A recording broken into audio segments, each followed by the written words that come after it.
espalhafatosa, sob o argumento de que som serve de veículo para a energia. Então, bater palmas e gritar alto seriam tão úteis quanto mais ruidoso forem. Naturalmente, o impacto energético seria cada vez mais produtivo quanto mais escandalosa for a sessão. É necessário que acordemos para que logo não estejamos admitindo outras atitudes materiais e periféricas totalmente incompatíveis com a nossa filosofia. O trabalho espiritual é, acima de tudo, mental. Nem tanto ao mar, nem tanto à terra. Equilíbrio. Desde a época pré-histórica que hábeis feiticeiros removem obsessores de forma rápida, utilizando métodos tão eficazes quanto grosseiros. Em pleno século XX, assim como não se admite a paixão pelas formas dos frascos coloridos da exteriorização sensorial em detrimento da essência filosófica, aparelhos parasitas, técnicas apométricas que possibilitam a remoção rápida e objetiva dos aparelhos parasitas instalados pelos obsessores no perispírito do obsediado, devem ser assimiladas por todos nós, interessados no progresso de nossos trabalhos. No entanto, um equívoco, frequentemente observado em alguns grupos que utilizam a apometria, é o esquecimento do apoio ao obsediado após a remoção do aparelho parasita instalado.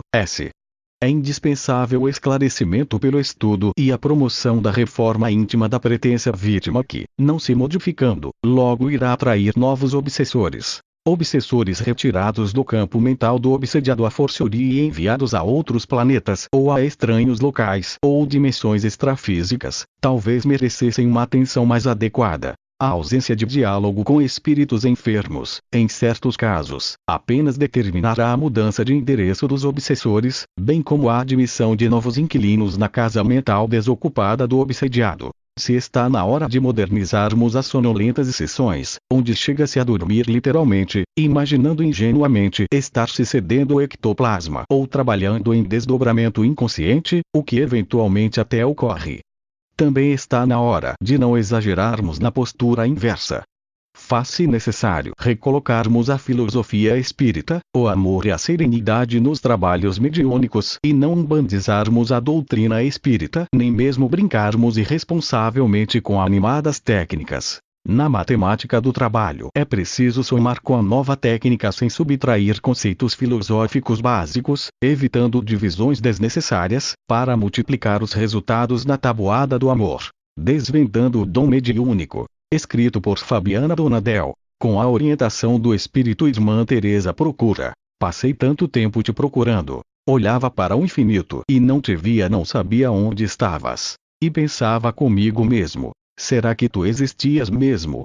Não me contentava na busca e prosseguia. Tentava te encontrar nas religiões. Tentava te encontrar nas igrejas. Mas tu não estavas. Senti-me só, vazio, desesperado e descri. Na descrença, te ofendi. Na ofensa, tropecei. No tropeço, caí. Na queda, senti-me fraco. Na fraqueza, pedi socorro. No socorro, encontrei amigos. Nos amigos, encontrei carinho. No carinho, vi nascer o amor. Com o amor, vi um mundo novo. No mundo novo, resolvi viver. O que recebi, resolvi doar. Doando-me, alguma coisa recebi. Recebendo, me senti feliz. Feliz, encontrei a paz. Com a paz, foi que enxerguei que dentro de mim é que estavas e sem perceber, te encontrei. Tobias Pinheiro. Introdução. Palavras da médium. Luz divina a iluminar meus passos. Assim surgiu a mediunidade em minha vida. Doce e tranquila, chamou-me ao trabalho na seara do Mestre Nazareno.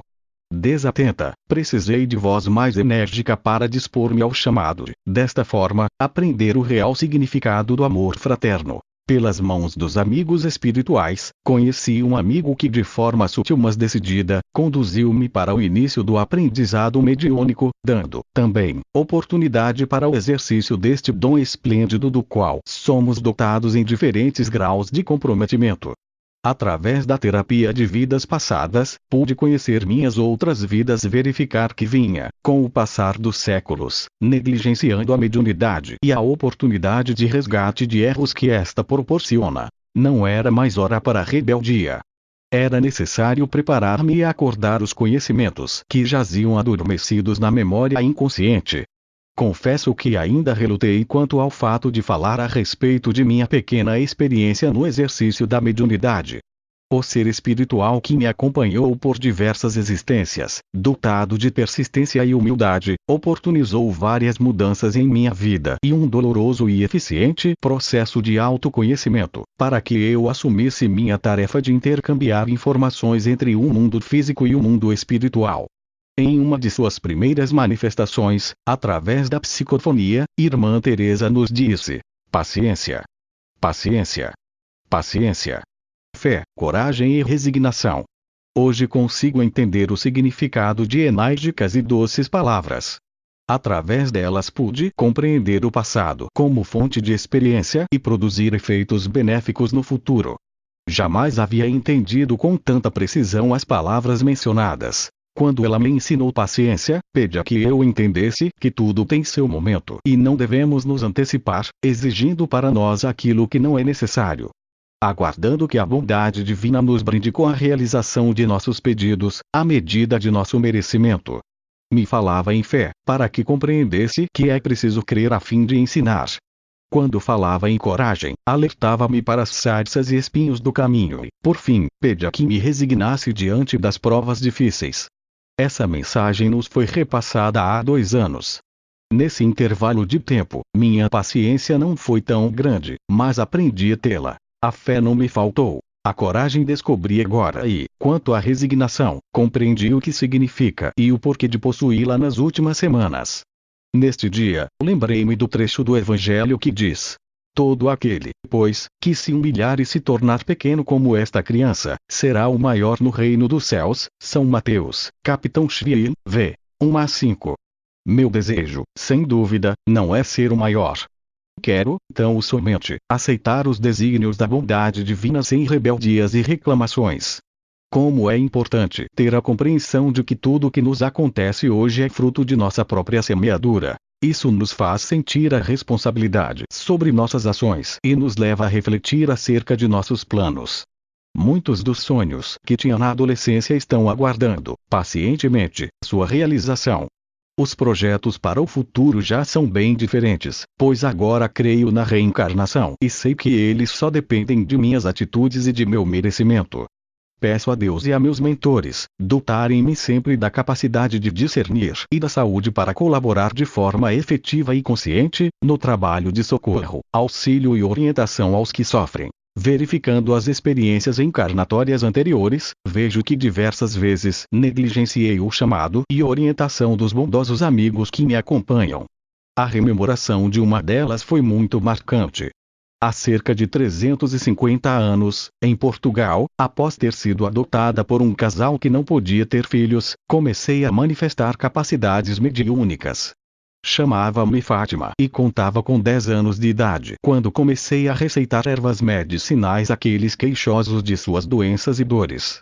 Com essa idade, conversava com os seres sem corpo, como eu costumava chamar-lhes. Em razão destes acontecimentos, minha família passou a ser discriminada e ridicularizada. Minha mãe adotiva, vítima minha de outra encarnação, tratava-me com desprezo e violência. Já meu pai, compreendia minhas atitudes e solicitava que não as demonstrasse tão claramente. Ao invés de resignar-me diante das provas, parti para um convento, aceitando o convite feito por um velho padre que havia nos visitado para me conhecer e, se necessário, exorcizar. Vendo que eu fazia as preces com ele, pediu a meus pais que permitissem minha partida para a vida religiosa de completa reclusão. Minha atitude significou a completa negação da mediunidade. Sendo assim, desencarnei anos mais tarde, vítima de grave doença pulmonar. E, afastada de minha mentora, hoje Irmã Teresa, fiquei por 8 anos presa ao corpo físico, após o desencarne, sentindo a decomposição das energias que deveria ter doado durante minha vida. Ao final desse período, aceitei a presença de minha orientadora e por mais 2 anos, preparei-me para as encarnações seguintes. Com a visualização desta experiência, pude então entender a necessidade de aceitar e cumprir os planos traçados no Ministério da Reencarnação. A cada dia posso perceber a mediunidade, como estrela cadente a trazer luz onde imperavam as trevas, alegria onde a tristeza fazia morada e alento a todos que a aceitam como humildade e amor. Em algumas conversas com a irmã Teresa e outros mentores, fui orientada a escrever algumas páginas, algumas delas pela psicografia. Outras, usando meus conhecimentos e as intuições dos amigos espirituais que complementavam e enriqueciam os textos. Há alguns meses, irmã Teresa intuiu-me a respeito da necessidade de uma pequena coletânea de experiências e conceitos básicos da mediunidade, para a instrução e acompanhamento dos médiuns iniciantes. Sugeriu o título Desvendando o Dom Mediúnico. Eu entendi que ela e seus companheiros da congregação Jesus Nazareno fariam o repasse desta obra através da psicofonia ou psicografia.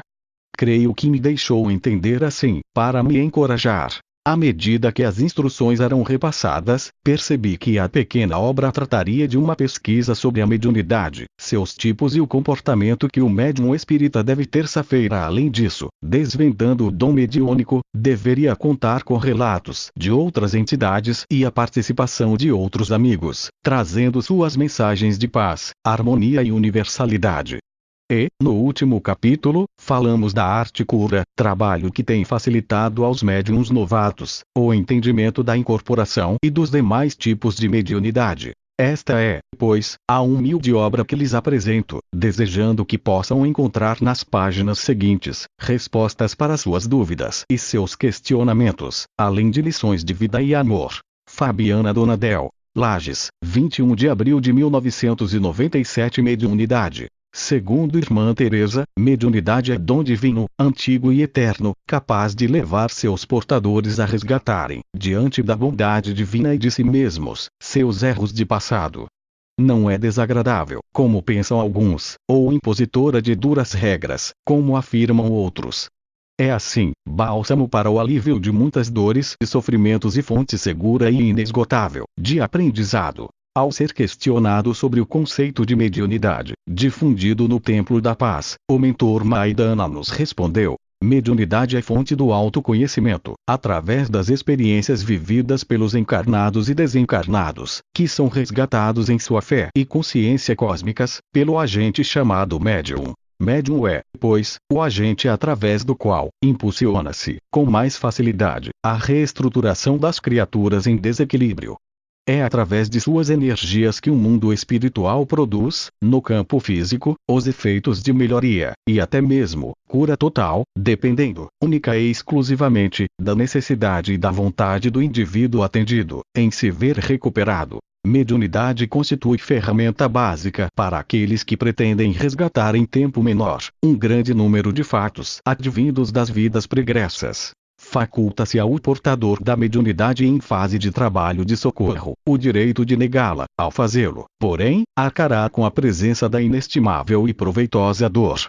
Segundo Miramês, mediunidade é uma ciência tão profunda e sutil, que todos os combates, provindos de várias inteligências, não conseguem fazer a humanidade esquecê-la. Ela viajou com os espíritos milhões de anos, e avança com eles, pela eternidade afora. É uma ciência divina, trabalha sem exigir, e estimula o bem com o interesse no próprio bem.